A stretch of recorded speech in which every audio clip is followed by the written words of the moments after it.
All right, everything in our lives is about structuring and planning.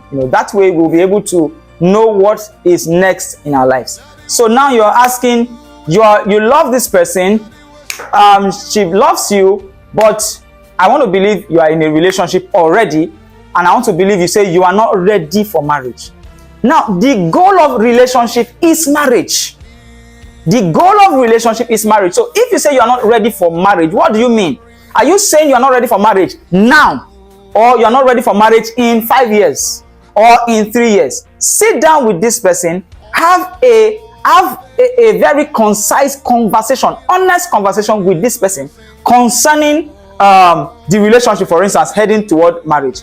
Please, when do you want to get married? I had this kind of conversation with my wife before we got married.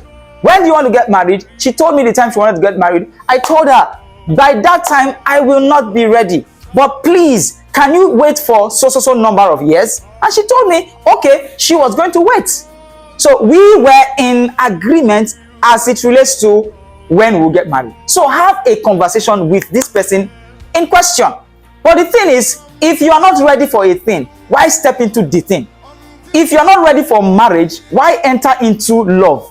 Because love, eventually, the end goal of love is marriage. And when I mean love in this context, in the context of relationship and marriage, the reason why we enter into a relationship is to the end that we will be married to one another. So if I'm not ready for marriage, then I should not be open to relationships, and I should not be open to love. And what it now means is I should not be careful with how I spend my time, with whom I spend my time, and whom I decide to give attention to. If we do all these things, we will cut out the place of love. Because love does not just happen. Love is built. Love is created. You didn't have feelings for somebody before, or love feelings for somebody before, and then after 2 to 3 weeks, you began to think about this person and give a smile, sheepish smile. Why? Because over that 3 weeks, you've consistently had conversations with the person. You are consistently checking up on the person. You've broken all the rules that will make you put yourself in check as it relates to not entering love relationship. So if you're not ready for someone who is not ready at all, then don't venture into it in the first place. Because emotions are emotions. We don't toy with people's emotions. We do not toy with people's emotions. If you're not ready for love, then don't go and begin to trigger love in someone else.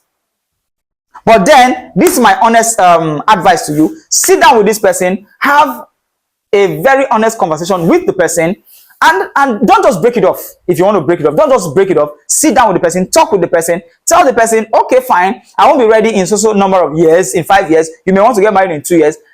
If the person says, no problem, we can work things out and I will wait for that 5 years, fine. Because you love the person and the person loves you.